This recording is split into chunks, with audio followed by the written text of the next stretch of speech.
Well, howdy, ladies and gentlemen. Welcome back to American history.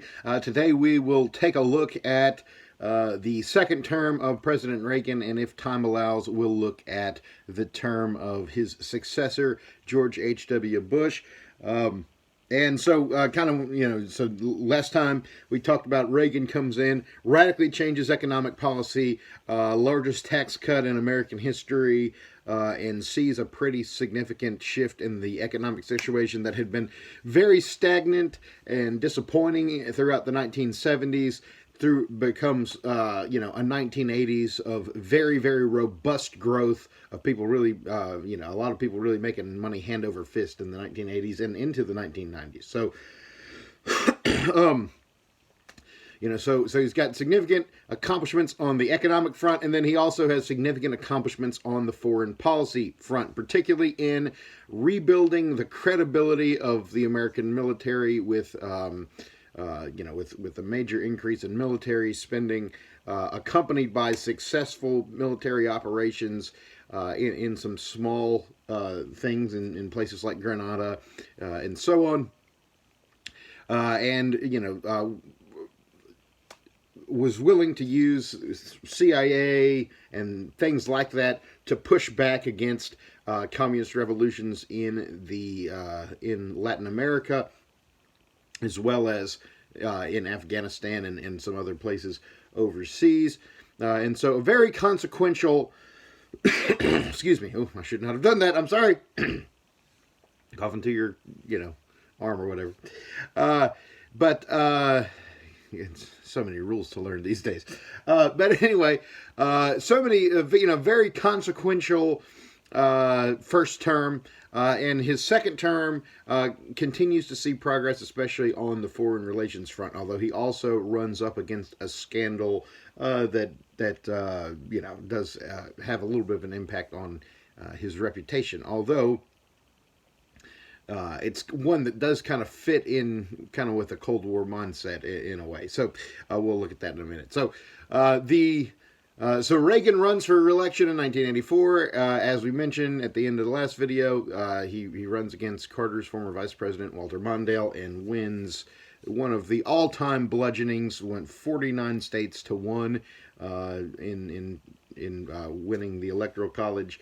And so Reagan kind of marches into his second term with probably the most triumphant re-election campaign anyone's ever had. And this is largely based off of the slogan, "Are you better off today than you were 4 years ago?" And the answer for the overwhelming majority of Americans was yes.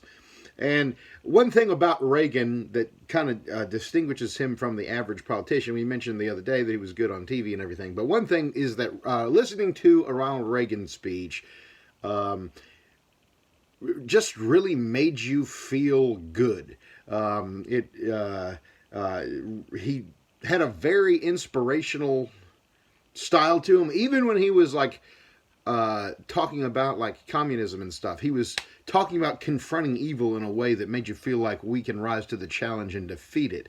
And I think that was a big part of his appeal, because especially you look at, Carter just kind of had a attitude of resignation towards a lot of the challenges. Like, this is just the way it is. Reagan kind of gave you this sense of no, there's something we can do about it. And I think a lot of politicians could learn something from really watching how Reagan talked. Although in reality the effectiveness of that may have shifted, because if you look at the 2016 election, I think probably Rubio was probably the one who was most trying to emulate kind of Reagan's way of speaking and so forth. Although obviously nobody had quite the wit that Reagan did, but he was trying to go for that kind of aspirational, a lot of talk about freedom and opportunity and inspirational stuff. And then and I think the tone of kind of what people have expected from their politicians has shifted a little bit more towards who can talk the meanest about the other side now. But nonetheless, Reagan really, if you go watch his campaign speeches and stuff, he's very. It's not like this hold hands and all get along thing, in the sense of we're not going to believe we have differences. He's very clear. He speaks with a tone of moral clarity when he's speaking against evils that we're addressing, but he does it in like a general trying to rally the troops in a way. So he connected very, very well with the American people and won over. A lot of people were Democrats until Reagan and switched permanently. He was able to cause a lot of permanent converts to the Republican cause. So, so once Reagan gets into his second term, he kind of has an opportunity for a reset. I'm sorry, my stupid things are on my phone. Please, I'm trying to get them off there. Okay, so there's a little bit of a reset in the Soviet Union that happens in the 1980s, which Reagan is able to kind of take advantage of in multiple ways. So when Reagan became president, the leader of the Soviet Union was Leonid Brezhnev, who'd been there for like 12, 14 years. He dies in 82.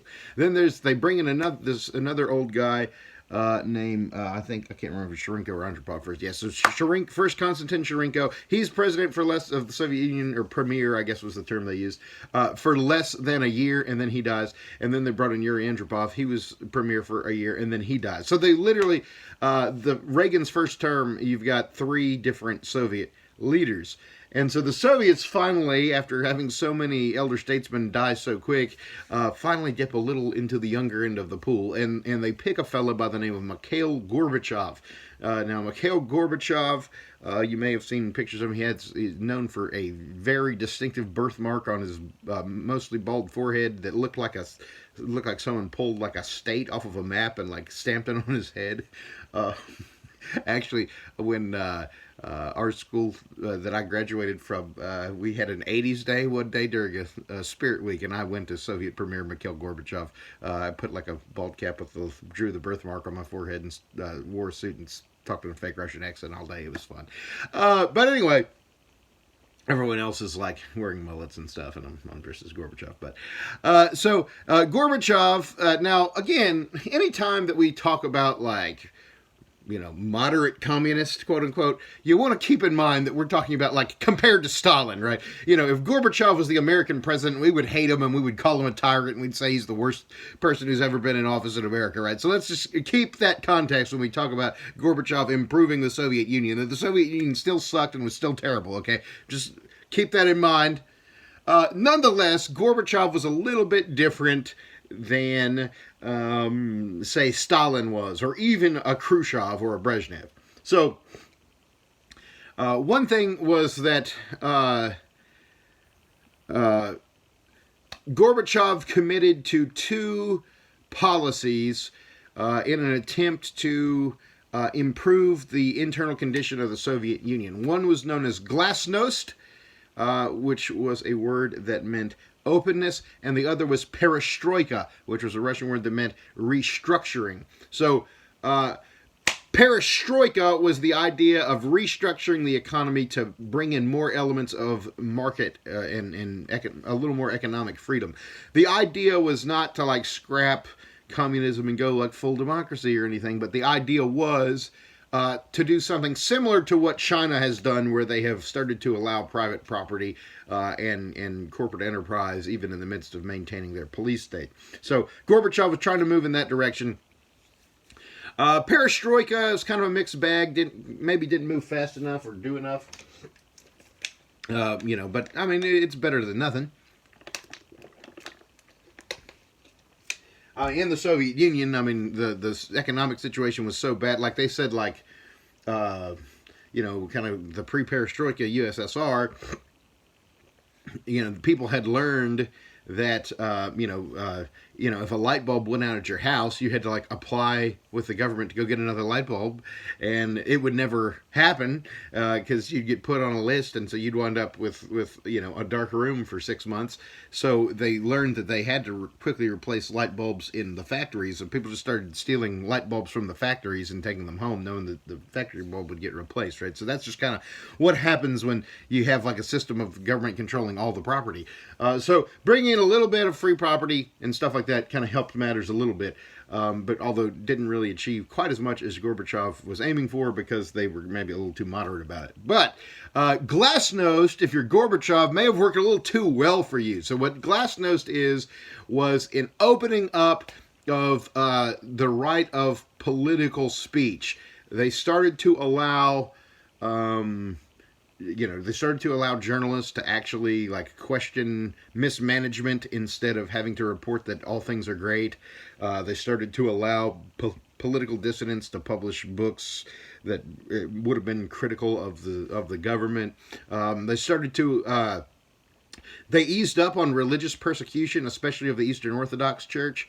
Some of this is because Gorbachev's mother had been devoutly Orthodox, and so if I recall correctly, whereas most of Soviet history, churches had to operate underground, except for a handful of Eastern Orthodox churches, but they had been compromised by Soviet KGB being installed in top positions and monitoring what was said in the pulpit and so on. So they started to allow a little more religious freedom.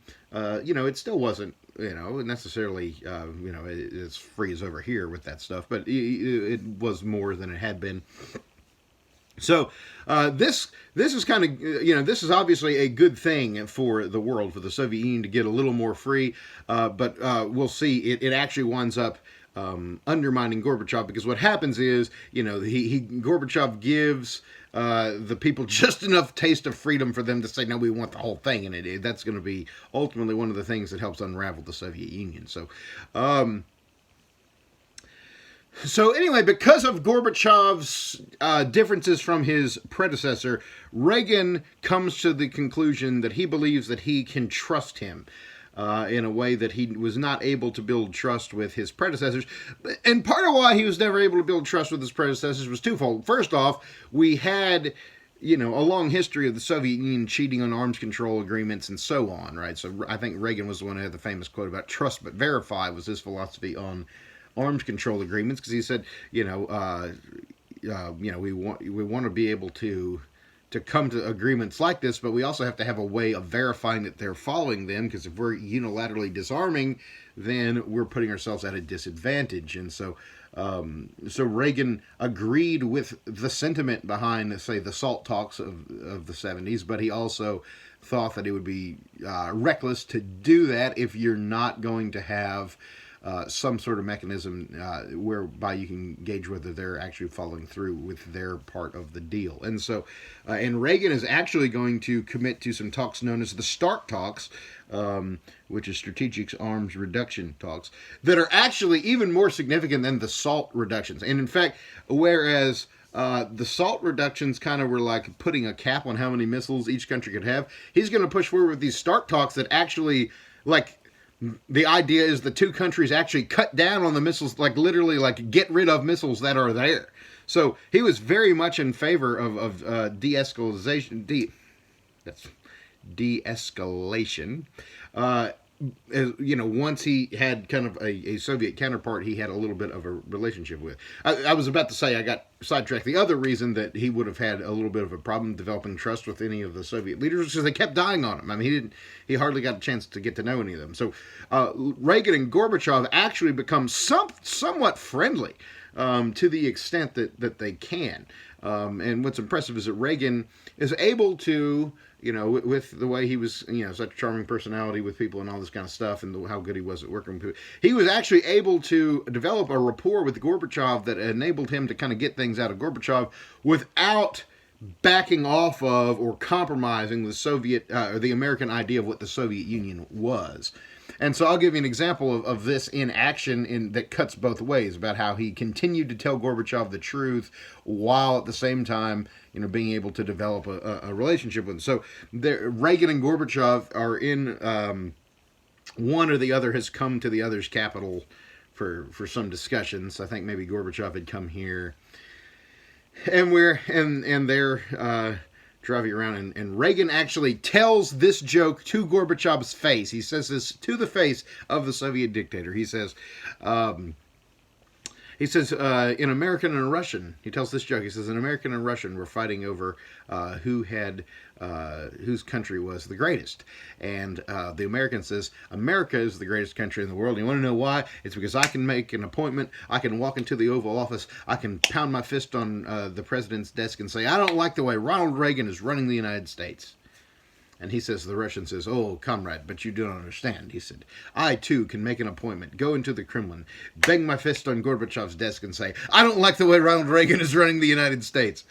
So, I mean, he tells this, he collected these Soviet jokes and, told them, to Gorbachev's face. So, it's like simultaneously he's building that rapport and trying to be able to work with him while also reminding him that, your system's messed up. People can't say what they need to say. People can't live how they need to live.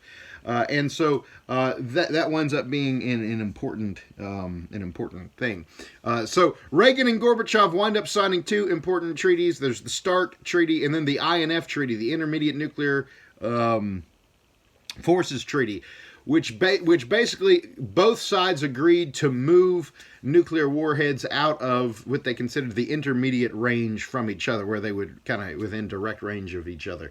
From a few countries away, and so both sides took down some of their nuclear strike capacity, and none of this could have been accomplished if Reagan hadn't spent so much of his first term proving that America meant business. The problem of some of our more pacifistic presidents earlier was the idea that they kind of wanted to jump straight into the peace stuff without really having established themselves as someone that the Soviets had to fear.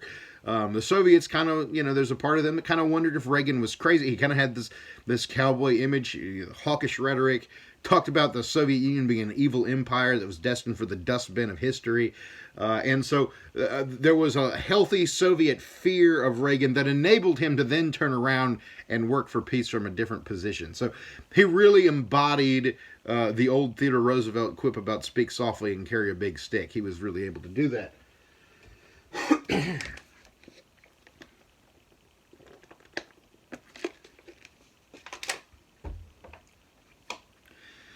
One other thing is that in the midst of this,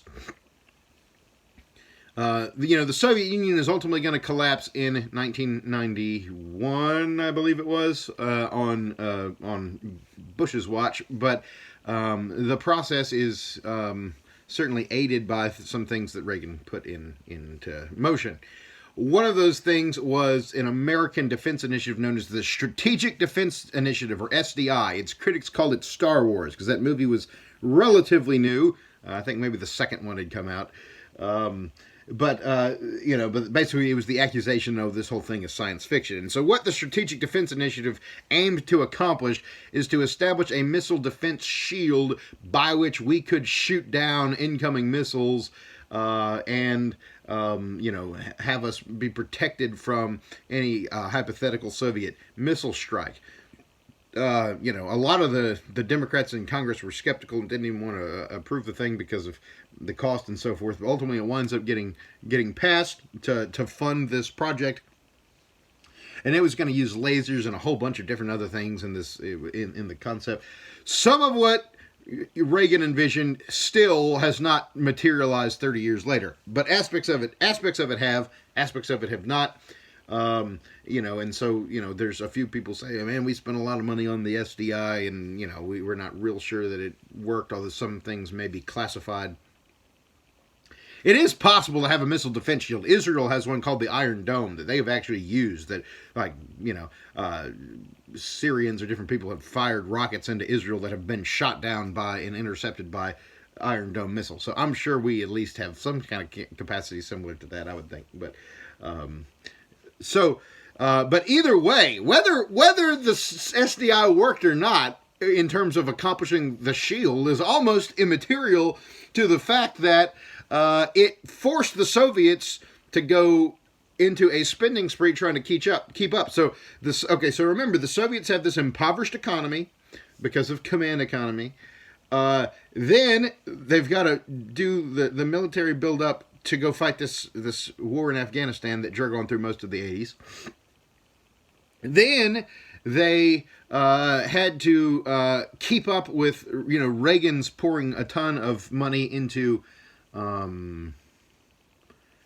defense in general already, and then you add in the Strategic Defense Initiative, and that's a third thing that they feel like they need to match American spending. So the Soviet military budget is just having to go up and up. So we've got ourselves into an arms race, which is funny that we're in an arms race as we're mutually, getting rid of our intermediate nuclear forces and so on. But we're having an arms race of conventional arms.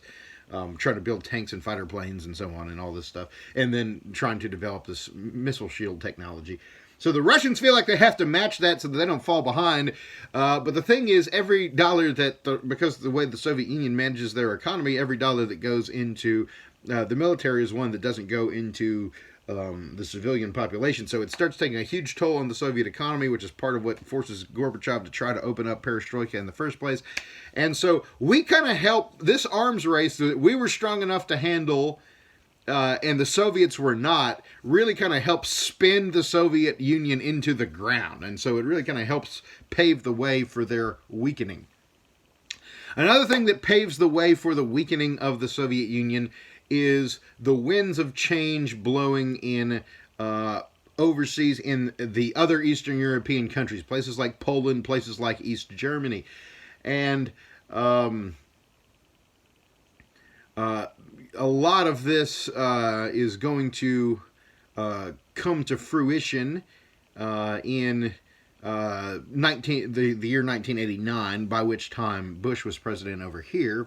But we have, but a lot of those things are set in motion during Reagan's time, and some of that was because of domestic politics of those countries, but we also did what we could to help. And so one country in particular that was the first to, of all the countries where the Soviets had puppet governments that didn't have a lot of independence and were under communist rule, the first where there was I should say Yugoslavia was the first to kind of break from the Soviet Union, but they still stayed communist. They just were kind of independent communists, and that had happened before, like in the 60s. But the first to really kind of start to go the other way was Poland. And in Poland, there was a labor union, and of course, over here we tend to think of labor unions as very left-wing organizations, typically in certain periods of American history, even tied unions to communism a little bit, or there was at least communist infiltration of them. But it's funny to think of a right-wing labor union, but that's what we had in this case. And so there was a union called Solidarity, and they were trying to work, against the Polish communist government. The leader of Solidarity, who became a national hero and winds up being the first president of democratic Poland after Cold War's over, was a fellow by the name of Lech Walesa, which you would spell Walesa, which is weird because I don't know where they get the N sound. It's like Mike Krzyzewski at Duke. His name is spelled like Kryz, and you're like, what in the world? How do you get sh out of that? I don't get it. Anyway, so Lech Walesa winds up being kind of the face of the opposition in Poland. Meanwhile, a Polish man has become Pope, John Paul II, and he was the first Pope, that wasn't Italian in a long time. I mean, a couple hundred years. And so the combination of Reagan, Walesa, and John Paul II kind of worked together in a lot of ways to support the resistance movement in Poland. And Poland is going to be the first country that kind of breaks free from Soviet control. The job won't be finished while Reagan's in office, but he does a lot to help it happen. Also, East Germany.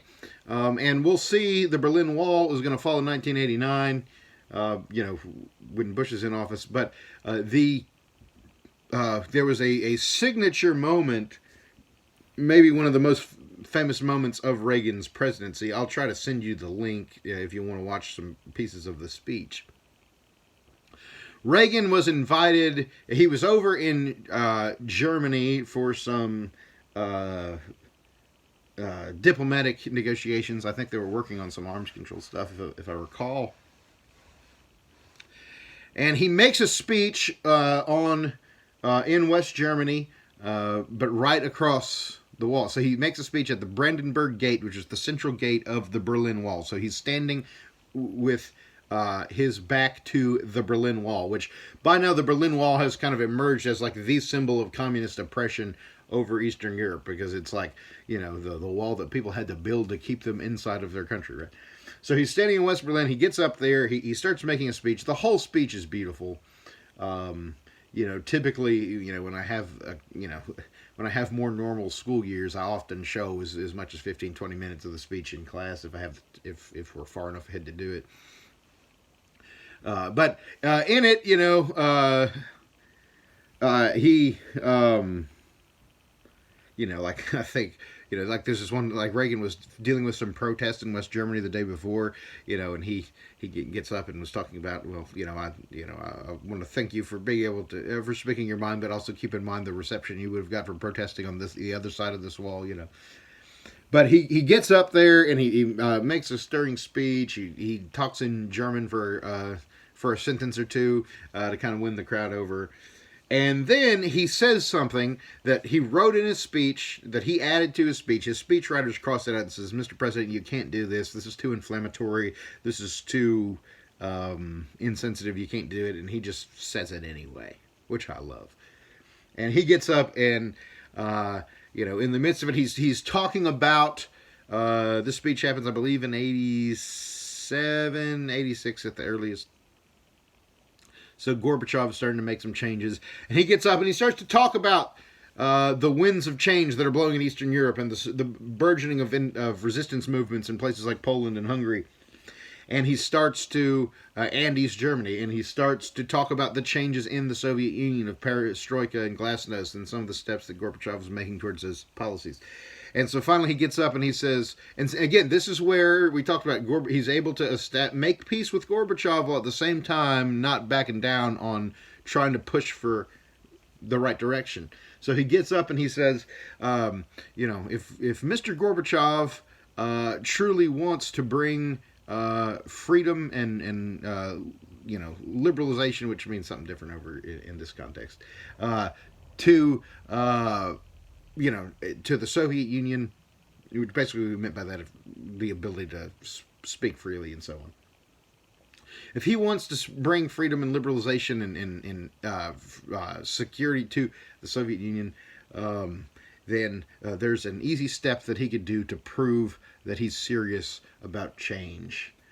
And he said, and then he looks at the camera, and no one knows this is coming. No one knows this is coming. He says, "Mr. Gorbachev, tear down this wall."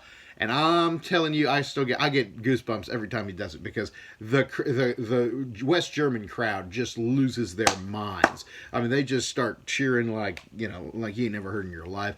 And there's this electricity runs through the crowd, and and that was a big moment of Reagan really kind of putting pressure and showing support for the thing. And so one thing that's important about putting Reagan in the context of Cold War politics is, I understand why Nixon, Ford, and Carter pursued détente, because, we had spent 20 years from really 25 years or so from the end of World War II until 1970, just kind of dealing with the constant threat of nuclear Armageddon and, having to teach kids how to duck and cover in schools and all this stuff. So I get why they wanted to step things down.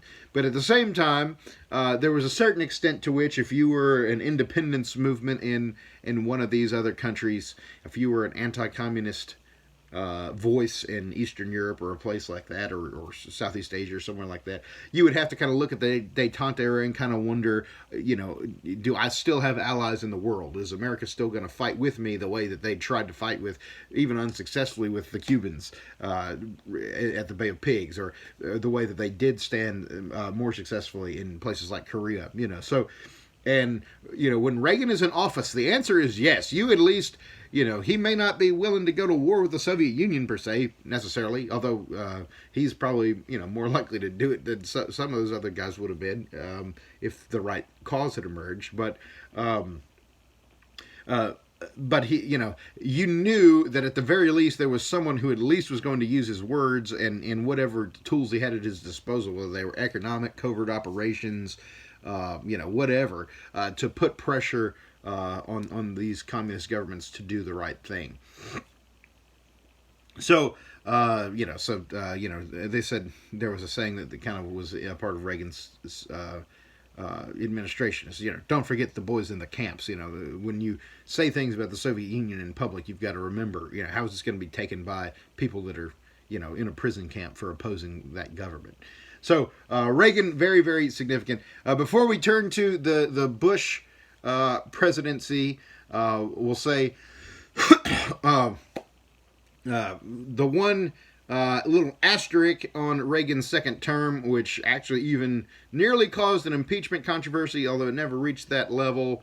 It didn't reach that level because Reagan was a little more willing to allow his people to be punished than Nixon had been. Nixon, was trying to cover up, Watergate. Nixon was trying to cover up everything, but Reagan kind of lets the people take the fall,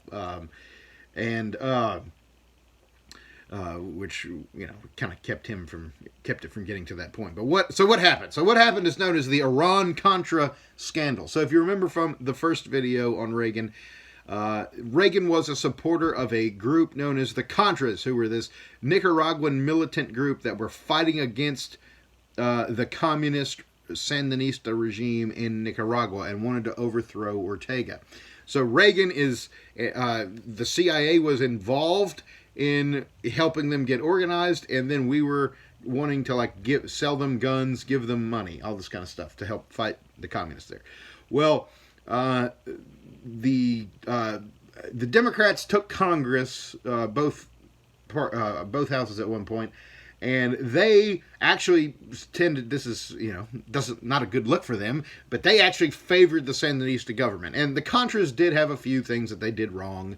Latin American civil wars are rarely clean, So, the Contras weren't perfect, but they were, I think, the right side of that particular conflict. I think they were the lesser of two evils. But nonetheless, the Democrats tended, at the very least, to want neutrality, and some of them even wanted to support Ortega. Well, which, again, very bad look. You should not be trying to support Daniel Ortega. They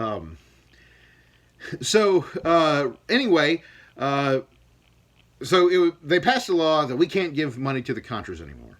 And, this is frustrating to people in the Reagan administration because they really want to help the Contras. We're not allowed to. Then, some Americans get taken hostage in Lebanon, I think it was, by groups that had ties to Iran and the Ayatollah Khomeini. Iran was in the middle of an 8-year war with Iraq. Iran and Iraq fought a very, very nasty 8-year war.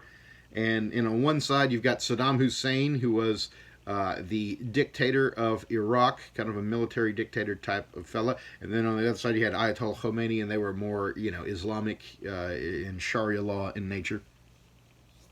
But they fought this long war. We actually...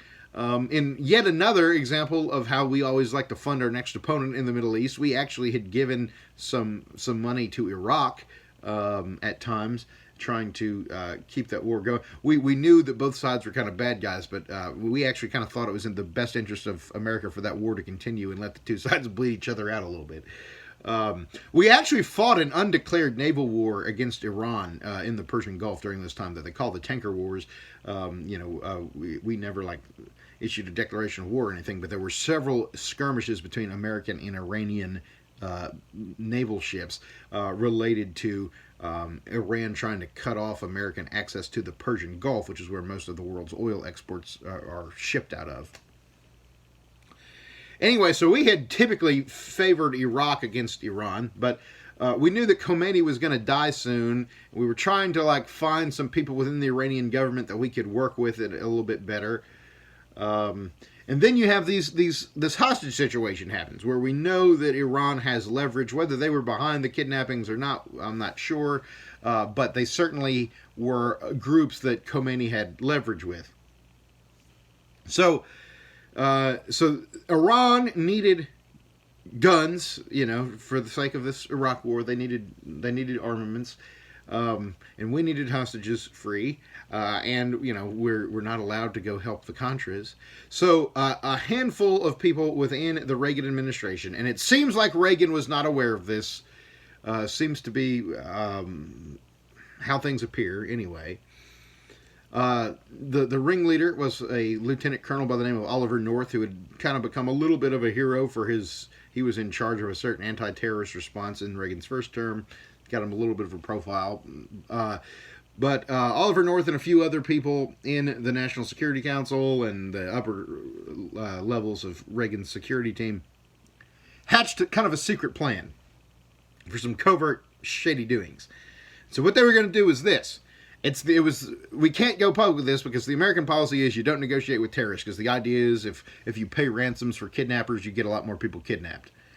But they said in this case, this is going to be an embarrassment for the administration. We don't want to replay in the Reagan administration of what happened in the Carter administration with the Iranian hostages or whatever. So they said let's go to the Iranians and make a deal.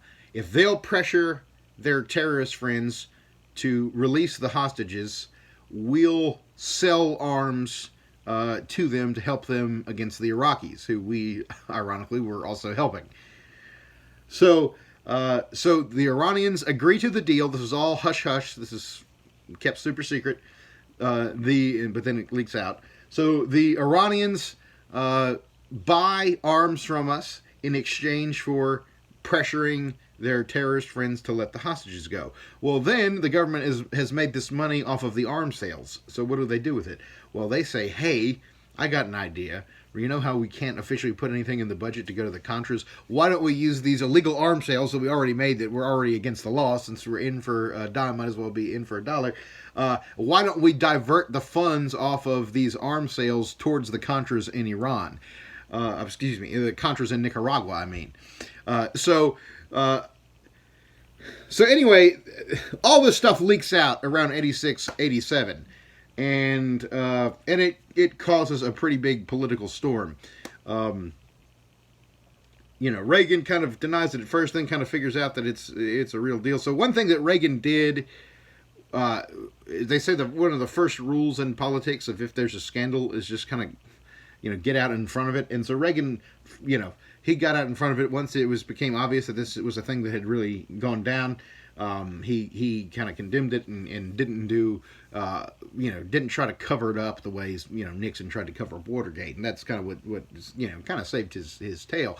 Now, obviously I understand the reasonings for why people thought that Iran-Contra would be this kind of crazy, impeachable offense and this terrible thing. Makes sense on paper, because you don't want a situation where people within the government, especially unelected officials, feel like they can conduct shadow foreign policy in the direct contradiction of what Congress has allotted.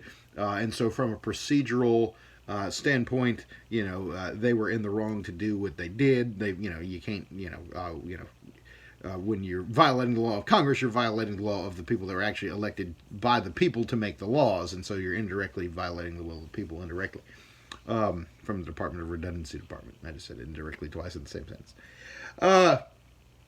But at the same time, there's a little part of me that is sympathetic to the Iran-Contra thing, because it was really messed up that we're not able to help the Contras in Nicaragua because the Democrats are somehow favoring Daniel Ortega in that war, which is ridiculous. And again, it kind of made sense to perpetuate the Iran-Iraq conflict and kind of let those two nations weaken themselves. And so, like, there's a lot of reasons why what they did was really kind of smart and in the national interest of the United States, but at the same time, it was illegal, it was unconstitutional, so you kind of have to take a stand on it. Most of the people who were involved in the plot lose their job. A couple people, I think, even serve some jail terms. But nonetheless, I'm sympathetic to him. It's kind of one of those things like, yeah, okay, you kind of had to get fired, and maybe a few even had to spend some time in jail. But at the same time, I'm not particularly, I wouldn't necessarily be ashamed to associate with anyone connected with it, in a way that is different than, like Watergate, where it was just obviously crookedness. So Reagan kind of weathers that. That's kind of the one kind of black mark against his record here. So. 1988, Reagan is done. He actually has a pretty quiet retirement. He winds up dying of Alzheimer's disease, and he really was actually starting to show some signs of the Alzheimer's stuff. Even the last year or so that he was in office, his mind was less sharp than it had been in 1980. Which, hey, America has come up with a great idea of trying to decide this year's presidential election between two people that will be older than Reagan was when he got elected the second time. So great. That's wonderful. Anytime that you can have two barely incoherent 78-year-olds deciding who's going to be the leader of the country, you have to do it, right? So, anyway, Reagan winds up supporting his vice president, George Bush, as the nominee in 88. There's a few other candidates who it was actually, a decent primary field in 88. My favorite might have been Jack Kemp, who was a congressman from New York, who was one of Reagan's real foot soldiers in the Congress. But Reagan winds up backing Bush, even though Bush had represented the more moderate wing of the party in the 1980 primary. And Bush, I think, moved a little to the right over the course of the Reagan years. He was, I think he governed a little more conservatively in 88 to 92 after the success Reagan had than he would have had he been the president in 80 to 84. So Bush comes in. He winds up running against a Democratic senator named Michael Dukakis. He wins that election. Bush, I think, was a pretty good president. He was a little bit of a step down. He was a slight step down from Reagan in the sense that, like, he was a little more willing to. He moved slightly to Reagan's left, not much, but just a little bit. But he did support one tax increase, which was really the thing that one of the things that did him in, because he had made during his campaign speech, he had done this really definitive statement where he said, quote, "Read my lips, no new taxes," and then he winds up voting for a decently substantial tax increase when he's president. Which a lot of conservatives kind of looked at as a betrayal of his word. But the problem, it's not that Bush was some raging tax and spend liberal. It's that he really was, very much concerned about, like, balancing the budget and so forth. And so he did some of that kind of work against the deficit thing. Bush kind of would have fit in with kind of the Eisenhower days. He probably would have, been a pretty good fit for that administration, that sort of thing. And Bush, I mentioned this in the other video, Bush comes into the presidency in he's inaugurated in 1989 with probably the best resume that anyone has ever carried into that job since Washington. He had been the director of the CIA, and our ambassador to China. So, like, his foreign policy, portfolio was great. He had served in the executive branch as vice president. He had served in the congressional branch as a representative for a few years. He also had, been the CEO of successful oil companies. I mean, he had done an awful lot of things. He was actually a bona fide World War II hero. It's funny because Bush, he kind of talks in such a way, you'd hear him talk and assume he was a little effeminate or something, but if you hear his stories from the war, like, he was a tough man. Some of the things that he went through in terms of his airplane, because he was a fighter pilot, his airplane crash landed, he went through some pretty intense stuff. But anyway, Bush winds up basically, some people, a lot of conservatives, like, a lot of conservative diehards think that Bush kind of watered down the Reagan Revolution a little bit by moderating a little bit, and I'm sympathetic to that. But it's also the case that Bush did manage the government pretty well, and I think he's. Certainly, I like Reagan more, but he's probably. I think Bush Sr. is the best president since Reagan, in my view. It's obviously you take what you want, but anyway, so Bush Sr. though, one of let's see, should I try to get into the Gulf War at the 44-minute mark? Maybe I shouldn't. Maybe I'll talk about I'll talk about Bush in the Gulf War in the next video. But the one thing we'll talk about the Gulf War in the next video. But I will talk about how the Berlin Wall falls when Bush is in office. So so when Bush gets in office, one of the things that happens is that he does happen to be sitting in the seat when events in Europe lead to the end of the Cold War. So while Bush is in office, East Germany makes the decision not to defend the Berlin Wall as protesters begin to destroy it with sledgehammers and axes. And the people of Germany tore the Berlin Wall down with no help from the government. But the East German government had got to the point where they didn't stop it from happening. Poland frees itself from Soviet domination. And actually has free elections that establish a democratic constitution. Lech Walesa, Reagan's old friend, becomes the first president of Poland, of Poland as a democracy. Hungary is another country that kind of breaks free from Soviet control. Their Communist Party actually votes to disband itself because there was so much public pressure. In Romania, there's a coup against kind of the last remaining of the old school communist dictators, a fellow by the name of Ceausescu gets overthrown. So Eastern Europe is basically liberated during this time, and Bush is able, is fully supportive of all those movements and does things as much as American foreign policy can influence those things to help them happen. And so, Bush will be in office to watch the Soviet Union collapse. And so that's a big deal that, the Cold War, which lasted from 47-ish all the way to 1991.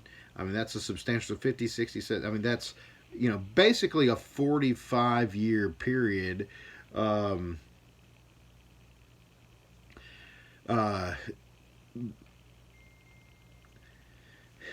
Basically a 45-year period that we had fought this Cold War, and we actually won. We actually succeeded. The Soviet Union collapsed, and it's ultimately most of the Eastern European countries become democracies. A few of them kind of backslide into dictatorships over time. Russia, doesn't ever become as free as we thought it might be in 1992, but nonetheless, the Cold War was over, and the kind of communist menace over the world is ended for at least a 20-some year period. We'll see if there's some signs that we may have a second Cold War starting to brew with the Chinese, but we'll see how that goes. But anyway, so it's a little short-sighted to say one man takes credit for ending the Cold War, but Reagan was a major factor in making that happen. As what to a certain extent, so was Gorbachev. Gorbachev ultimately, the way the Soviet Union collapses, just because it is kind of relevant to our American history too a little bit, I'll go back into this just real quickly. So Gorbachev, a lot of the Soviet hardliners begin to think that Gorbachev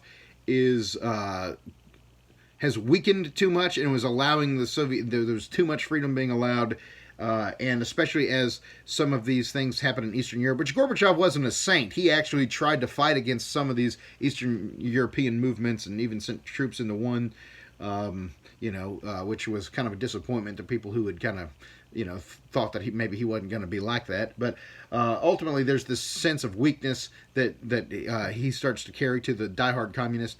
And so a lot of the old school diehards have him overthrown, and they try to launch a coup, in the process of that, they send tanks into Moscow, order the troops to fire on these protesters that were calling for the breakup of the USSR and the independence of Russia and all this stuff. And the Soviet soldiers actually refused to fire. They refused to enforce the party's orders, so the coup fails because the army won't shoot, because by now the public opinion had so turned against the Soviet, the communist government. And so with that, the republic within the USSR of Russia declares independence from the USSR, which, they made up 2/3 of the country. So when that happens, the USSR breaks in pieces, and all these different republics, the Baltic state, Lithuania, Estonia, Latvia, Ukraine, many of the Kazakhstan, many of the other stans, all these different republics wind up declaring independence, and the Soviet Union was no more as of 1991. Also, 1987, I was born, so that was pretty important. So, just kidding. Okay, so we will finish up the Bush presidency and look at the Clinton years next go round. Y'all have yourselves a good day.